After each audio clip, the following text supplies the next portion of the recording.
분단 70주년을 맞는 특별한 주일 예배를 하나님께 드리게 되었습니다. 혹자가 왜 광복 70주년이 분단 70주년이 됩니까? 1950년도에 우리는 한국전쟁을 경험했는데 올해로 65년째가 되는 거 아닙니까? 질문하는 분들도 없지 않아 있겠지만 한국 정부도 공식적으로 또 대부분의 언론기관에서도 올해를 분단 70주년 동시에 광복 70주년으로 명명하여 표기하고 있습니다. 광복 70주년만 얘기하는 것은 사실 반절의 역사관밖에 같지 않는 거라고 개인적으로 생각합니다. 왜냐하면 1945년 한국판 출애굽의 6월절인 우리는 광복절을 맞이했습니다. 하지만 동시에 그 한 달 뒤에 남과 북은 사상과 이념 또 외세의 간섭으로 남과 북으로 분단되었습니다. 여전히 해결되지 않는 채 70년 동안 서로를 사랑할 기회를 얻지 못했습니다. 그래서 광복의 기쁨이 동시에 분단의 아픔이 되었습니다. 우리 일상의 삶에서 결혼을 했는데 그 결혼이 하자마자 우리의 삶에 아픔이나 비극이 되는 경우도 있고, 자녀를 낳았는데 그 자녀에 대한 축복이 도리어 근심과 걱정이 되는 경우도 적지 않게 있습니다. 우리가 하면서 하는 모든 일들에 이거는 기가 막힌 수라고 두었지만 그게 악수가 될 때도 적지 않게 있습니다. 하지만 이번 이 평화순례팀은 국경선 평화비전 순례팀은 이 광복의 기쁨이 분단의 아픔이 되었던 이 지난 70년의 역사의 질곡을 바꿀 수 있는 새로운 에너지를 하나님으로부터 받는 것이 가장 큰 이 팀에 담겨 있는 의미입니다. 하나님은 그래서 뉴욕 우리 교회와 국경선 평화학교 이 둘을 통해서 이사야처럼, 오늘 말씀에 등장한 이사야처럼 평화의 씨앗들을 우리의 발걸음을 통해 가는 곳마다 심게 했습니다. 그리고 우리 각자 자신이 평화의 씨앗이 되게 했습니다. 바벨론 포로기가 70년이었습니다. 포로로 끌려갔는데 바벨론에서 70년 동안 포로로 살았습니다. 이스라엘 백성의 역사의 가장 암흑의 역사였습니다. 하지만 이 암흑의 역사에 우리 가지고 있는 성경의 예언서의 대부분이 이 70년 동안 꽃을 피우고 쓰여졌습니다. 수없는 설교가가 이때 나왔고 수없는 예언의 문학이 이때 발전했습니다. 오늘 이제 하나님 안에서 분단을 평화로 바꾸어야 될 때입니다. 하나님은 그래서 뉴욕 우리 교회와 국경선 평화학교를 통해 지난 3주 동안 평화 순례를 하게 했고 한국의 비무장지대와 미국의 동부를 누비게 했습니다. 이 청소년들이 또 이 팀이 밟고 다니는 땅마다 하나님의 평화의 씨앗이 심겨지게 될 줄로 믿습니다. 이들이 속해 있는 보금자리인 가정, 또 이들이 공부하는 배움터인 학교, 또 이들이 영적으로 자라나는 태반인 교회, 그리고 남북 분단의 현실 안에서 이들이 만나게 될 수없는 사람들에게 분명히 평화의 씨앗들은 민들레 홀씨처럼 수없는 사람들에게 나누어지게 될 줄로 믿습니다. 오늘 우리가 함께 예배드리는 이 시간, 사실 우리 각자의 문제가 뭘까요? 여러분들의 문제가 뭡니까? 저는 경제 문제가 있습니다. 저는 학업의 진학의 문제가 있습니다. 전 취직의 문제가 있습니다. 여러 가지 다양한 이슈의 문제를 우리 가지고 살고 있지만 가만히 우리 삶을 들여다보면 우리 삶의 가장 곤고하게 만드는 중심적인 문제는 평화가 깨어진 문제입니다. 우리는 마음의 평화가 깨어질 때 잠을 자지 못합니다. 우리는 가정의 문제에 평화가 깨어질 때 우리는 모든 삶의 의미를 상실하게 됩니다.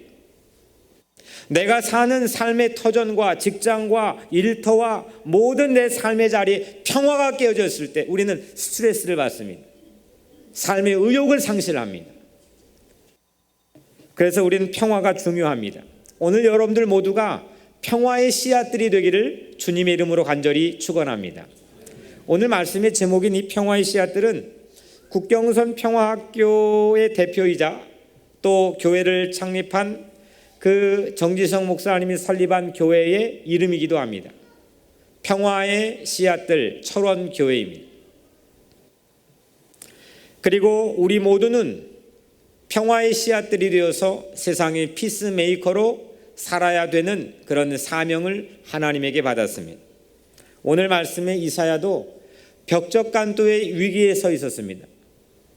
이때는 바벨론 아시리아 포로로 끌려가기 직전에 나라의 흥망성쇠가 아주 벽적간도에 있었던 정말 가장 큰 위기 앞에 이사야 예언자가 서 있었습니다. 그런데 이 위기 앞에서 오늘 이사야 예언자는 놀라운 신앙의 고백을 시인처럼 우리에게 들려줍니다. 먼저 1절에 이새의 줄기에서 한 싹이 나며 그 뿌리에서 한 가지가 나서 결실할 것이요. 이새는 다윗의 아버지인데 이새의 줄기라 함은 예수의 족보를 전통적으로 우리에게 말하고 있습니다.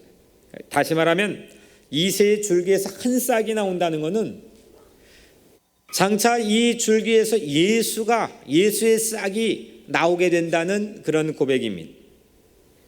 이새의 그루터기에서 푸른 새싹이 나오고 그 뿌리에서 가지가 움트고 열매를 맺는 꿈을 오늘 이사야 예언자는 우리에게 보여주고 있습니다.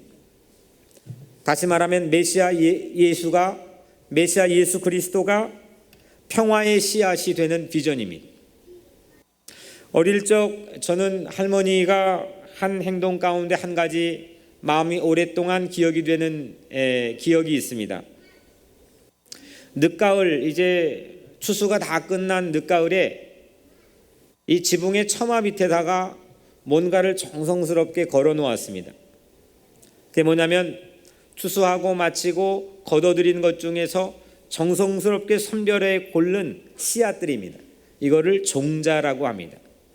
다음에 농사에 사용될 종자들을 옥수수, 감자, 콩 이런 종자들을 정성스럽게 선별해 가지고 처마 밑에다가 매달아 놓았습니다. 그러니까 이거를 추운 겨울 매서운 바람에도 불구하고 저희 할머니 이거를 가꾸고 지켰습니다. 그리고 다음에 봄에 땅에 심습니다. 이처럼 예수는 평화의 종자를 이 땅에 심는 평화의 농부로 이 땅에 오셨습니다. 그리고 여러분들 모두가 평화의 종자가 되기를 예수님은 소망합니다. 오늘 예수님께서 이 땅에 오시는 목적이 평화의 왕으로 이 땅에 깨어진 평화를 회복하고 여러분들의 영원한 구원을 주시기 위해 이 땅에 오셨는데 오늘 여러분들 모두가 평화의 종자로 쓰임받는 은혜가 있게 되기를 주의 이름으로 간절히 축복합니다. 예수가 있는 곳에 반드시 평화의 씨앗들이 심겨지는 겁니다. 우리가 어제도 이제 백악관에 다녀왔어요. 뭐 위에 오바마가 산다고 하는 그 이스트 윙에 또 안에까지 들어가서 쭉 봤습니다. 뭐 거기 안에서 세상이 난다 긴다 하는 사람들이 세상 깨어진 평화에 대해서 어떻게 복구하고 복원할 건지에 대해서 의논하고 정책을 입안할 겁니다. 그런데 오늘 이사야의 예언대로, 이사야의 판단대로 하면 세상의 어떤 사람도 이 깨어진 평화를 복원하고 회복할 수 없다는 겁니다. 그래서 오늘 이사야 예언자는 예수 안에서, 이 메시아 안에서 평화의 씨앗을 모았습니다. 씨앗은 무궁한 상상력을 간직하고 있습니다. 우리가 알고 있는 것처럼 이 조그만한 씨앗 안에 무엇가 있을까? 근데 그 씨앗 안에는 장차 이 씨앗이 싹이 나고 또 줄기를 뻗고 나무가 되고 그늘을 만들고 풍성한 열매를 맺는 이 엄청난 그림이 이 씨앗 안에 담겨 있습니다. 그래서 씨앗은 비전입니다. 보는 겁니다. 조그만한 것 안에서 엄청난 그림을 펼쳐놓고 보는 겁니다. 그 안에서 동화책도 보고 놀라운 그림들을 보는 것이 바로 비전입니다. 예수님도 겨자씨 안에서 하나님 나라를 우리에게 보여주지 않았습니까? 우리 지금 청소년들 그리고 우리 다음 세대들 또 오늘 여러분들에게 인사시킨 오늘 우리 교회 첫 예배를 드린 두 베이비, 이 아이들 안에서 하나님의 놀라운 열매를 보는 것, 이것이 평화의 씨앗들이 가지고 있는 힘입니다. 다 완성된 완제품들을 가지고 우리는 판단하고 그 외형을 가지고 우리는 뭔가를 결정하기가 쉽습니다. 근데 하나님 나라는 그렇게 노래하지 않는다고 예수님 말씀했습니다. 지극히 작은 것, 볼품없는 것, 사람들에게 소외된 것, 사람들에게 관심받지 못한 것일지라도 그 안에 생명이 있으면 그 안에 그 씨앗을 통해 놀라운 일들이 펼쳐지게 될 것이라고 예수님께서는 우리에게 말씀했습니다.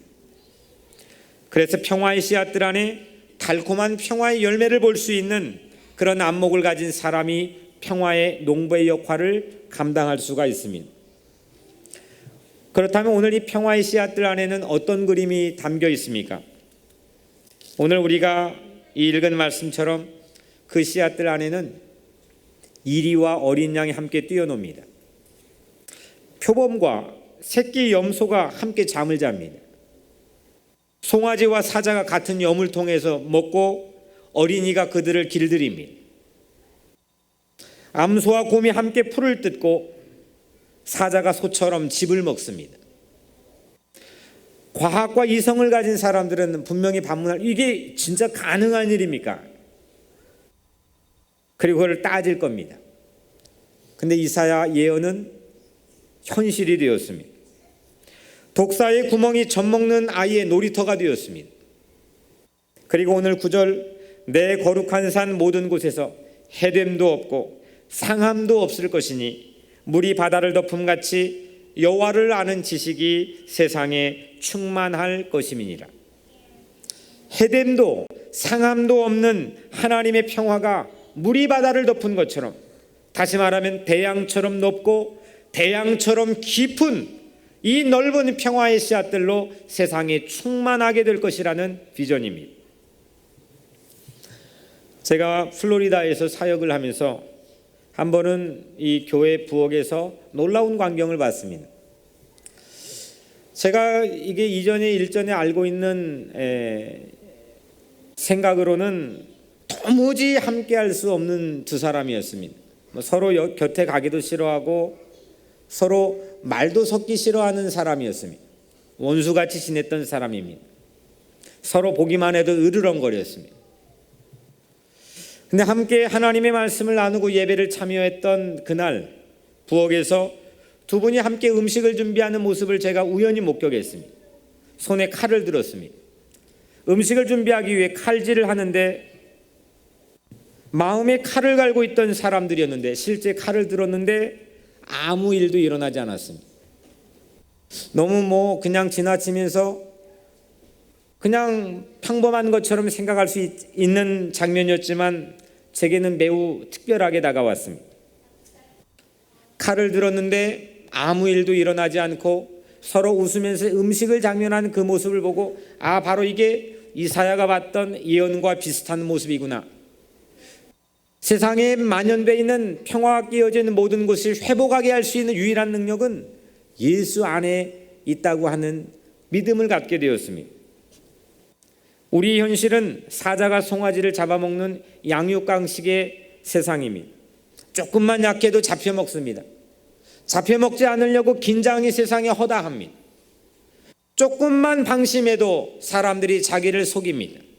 속지 않으려고 사람들이 잔뜩 긴장해 살아갑니다. 속지 않는 걸 사람들은 똑똑하다고 얘기합니다. 그런 세상의 현실 가운데 우리는 살고 있습니다. 그런데 사자와 송아지가 한 염을 통해서 먹는 평화를 이사야는 어디서 봤느냐? 장차 이새의 줄기에서 온 새싹 예수 안에서 봤습니다. 강자가 약탈하는 뻔할 뻔짜인 세상 안에서 그 세상은 우리를 낙심하게 하지만 평화의 씨앗들은 우리를 꿈을 꾸게 합니다. 오늘날 말씀드렸다시피 가장 큰 문제는 평화가 깨어지는 거 아니겠습니까? 가정의 평화도, 교회의 평화도, 사회의 평화도 유리그릇처럼 전혀 예상치 못한 곳에 산산조각 날 때가 얼마나 많이 있습니까? 그걸로 사람들이 몸살을 앓아합니다. 이번에 평화의 씨앗들이 방문한 곳도 비무장지대, UN 그라운드 제로, 저마다 평화가 끼어진 곳들을 사람들이 안간힘을 써서 봉합하고 복원하려고 하는 그런 장소들을 방문했습니다. 그런데 평화를 위해 인간의 안쓰러운 노력은 있었지만 평화는 봉합되지 않았습니다. 평화를 이야기할 수 있는 사람, 평화를 말할 수 있는 사람이 시대 이슈를 선점하는 그런 시대를 우리는 살고 있습니다. 그런데 사람의 지혜로는 번번이 실패하고 있습니다. 우리는 예수 안에서만 평화를 꿈을 꿀 수 있고 평화의 씨앗들을 심을 수 있는 줄로 믿습니다. 예수 안에서만, 이새의 줄기의 새싹으로 나온 예수 안에서만 여러분들의 삶의 평화가 회복될 줄로 믿습니다. 1963년 마틴 루터 킹 목사님은 꿈을 꾸었습니다. 나는 꿈을 꾸었습니다. 언젠가 조지아주의 붉은 언덕에서 노예들의 후손들과 노예 소유자들의 후손들이 형제의 식탁에 함께 자리할 수 있을 것이라는 꿈이 있습니다. 나는 꿈이 있습니다. 언젠가 나의 4명의 자녀들이 그들의 피부 색깔로 판단되지 않는 나라에서 살게 될 것이라는 꿈이 있습니다. 지금부터 몇십 년 전에 꾸었던 한 목사의 꿈은 오늘 우리가 살아가는 현실에서 점차적으로 실현이 되고 있습니다.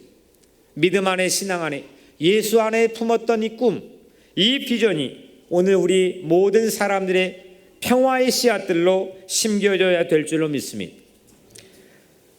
이북이 코앞에 펼쳐진 소위산 정상에서 조금 전에 여러분들이 영상으로 보여드렸던 그 소위산 정상에서 텐트를 치고 하룻밤을 보낸 체험은 제겐 평생 잊을 수 없는 성령 체험 같은 경험을 하게 했습니다.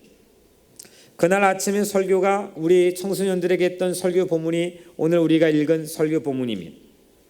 아주 짧게 말씀을 전했습니다. 소위산에서 보인 비무장지대에 펼쳐진 평강구원은 한때 궁예가 수도로 털을 닦았던 그런 곳이라고 합니다. 하지만 그 터는 70년째 지금도 여지껏 지뢰밭으로 방치되어 있습니다. 그곳을 보며 청소년들이 마틴 루터 킹 목사처럼 평강구원의 꿈을 꾸었습니다. 남북의 어린이가 함께 운동장에서 뛰어노는 학교를 세우고 교사가 되는 꿈을 꾸었습니다. 남북의 스포츠 선수들이 경기하는 멋진 스타디움을 세우는 디자이너의 꿈을 꾸었습니다. 생태 테마를 가진 평화 디즈니월드를 꿈꾼 그런 청소년도 있었습니다. 2013년도 박근혜 정부가 전혀 이루어지진 않았지만 기껏 8.15 경축사에 낸 게 바로 이 DMZ 비무장지대에 평화 생태공원을 만들겠다고 하는 공약이었습니다. 난다긴다 머리 쓴 사람들이 모여가지고 8.15 가장 중요한 경축사에다가 국민에게 제안했던 정책 내용을 우리 청소년들은 그날 소위산 정상에서 하나님께 기도한 다음에 고백하는 놀라운 삶을 보여줬습니다. 또 남북 성도가 함께 모여 예배드린 성전에서 설교하는 꿈도 함께 우리 청소년들이 꾸었습니다. 오늘 10절 그날의 이새의 뿌리에서 한 싹이 나서 만민의 기치로 설 것이요. 이새의 뿌리가 높이 세워져 지하 밑에 감춰져 있는 뿌리였는데 이 뿌리가 줄기가 되어 높이 세워져서 만 백성을 직별시키는 깃발로 설 것이라고 이사야는 말하고 있습니다. 씨앗이 나무가 되고 그 씨앗이 나무가 되어 평화의 깃발이 되는 꿈을 오늘 이사야 예언자가 꾸고 있습니다. 그 깃발은 남북 평화 통일의 배너가 깃발이 되었습니다. 이거는 대한민국의 평화 통일이 아니라 이스라엘 남북의 평화 통일의 비전입니다. 오늘 읽은 13절에 에브라임의 질투는 없어지고 유다를 괴롭게 하던 자들은 끊어지며 에브라임이 유다를 질투하지 아니하며 유다는 에브라임을 괴롭게 하지 아니할 것이요. 에브라임은 북쪽의 이스라엘입니다. 그리고 남쪽의 이스라엘 남유다라고 부릅니다. 이들이 분열되고 나뉘어짐으로 나라는 점점점 어려워지고 그리고 결국에는 포로로 끌려가는 국권을 상실한 어려움에 봉착하게 되었습니다. 그런데 이 분열은 평화의 씨앗인 예수 그리스도 메시아를 통해 서로 질투하지 않고 싸우지 않는 이스라엘의 남북 평화 통일이 될 것이라고 이사야 예언이 되고 있습니다. 제가 존경하는 고 이중표 목사님께서 하루는 제게 이렇게 당부했습니다. 저를 부르더니 제가 21살 정도 되었을 때였습니다. 앞으로 누가 자네에게 잘하는 특기가 뭐냐고 물어보면 꼭 이렇게 대답하게나, 이렇게 당부를 했습니다. 저는 귀를 쫑긋하고 들었습니다. 목사님이 제게 이렇게 말했습니다. 마태복음 5장 9절을 기억하며 누가 자네에게 특기를 물어보면 평화를 유지시키는 것이라고 말하라는 겁니다. 참 특이했습니다. 우리는 특기라면 내가 잘하는 것, 또 잘할 수 있는 것, 잘하고 싶은 것, 이런 것들을 자기 이력서에 적기 마련입니다. 그런데 그날 목사님은 저에게 평화를 유지시키는 것, 평화를 지키는 것, 이것이 자네의 특기라고 마음에 담고 살기를 바라네 라고 말해 주었습니다. 그래서 그 이후에 저는 이 교회에 올 때 이력서를 낼 때에도 그 특기란에 평화를 유지시키는 것이라고 적어 놓았습니다. 어디를 가도 평화를 유지시키는 특기를 가졌으면 하는 바람을 가지고 살고 있습니다. 평화를 유지시키는 게 별 볼 일 없는 특기 같지만 제 마음에, 제 눈에 목회하며 깨닫게 된 하나의 가장 큰 능력은 평화를 유지시키는 겁니다. 왜냐하면 똑똑하다는 사람, 많이 가졌다는 사람, 세상에 알아주는 사람, 인기 있는 사람, 대부분의 세상에 많은 사람들은 잘난 척하며 살지만 결국 그들이 만지는 것, 말하는 걸로 인해서 서로 갈라지고 분열되고 싸우고 파괴되는 것들이 세상의 천지입니다. 하지만 우리 예수님은 십자가에서 세상에 무너진 모든 평화를 새롭게 봉합하고 복원해 주셨습니다. 이건 세상의 가장 큰 능력입니다. 오늘 여러분들 모두가 이 평화를 유지시키고 평화를 지키는 놀라운 능력을 받게 되기를 주 이름으로 간절히 축원합니다. 화평하게 하는 자는 복이 있나니 그들이 하나님의 아들이라 일컬음을 받을 것이며, 예수는 십자가에서 우리의 평화가 되어 주셨습니다. 그가 징계를 받음으로 우리는 평화를 누리고 그가 채찍에 맞음으로 우리는 나음을 입었도다. 사랑하는 성도 여러분, 여러분이 밟고 다니는 모든 곳마다 평화의 씨앗들로 심겨지게 되기를 주의 이름으로 간절히 축원합니다. 내 남편에게도, 내 아내에게도, 내 자녀에게도, 교우에게도, 내 친구에게도, 내가 만나는 모든 이웃들에게, 내가 밟는 모든 땅에 평화의 씨앗들로 세워져 있게 되기를 주의 이름으로 축원합니다. 분열이 있는 곳에서도, 상처가 있는 곳에서도, 미움이 있는 곳에서도 성 프란시스코가 기도했던 것처럼 평화의 씨앗들이 되시기를 바랍니다.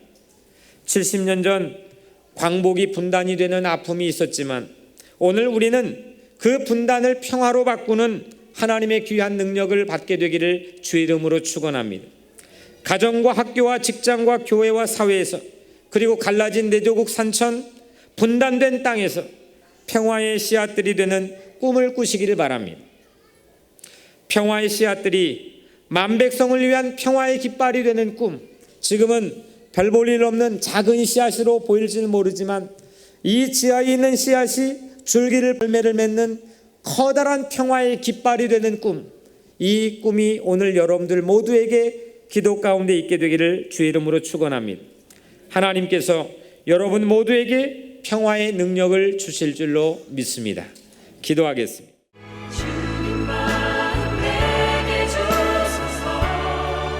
나를 향하신 주님의 뜻이 이루어지게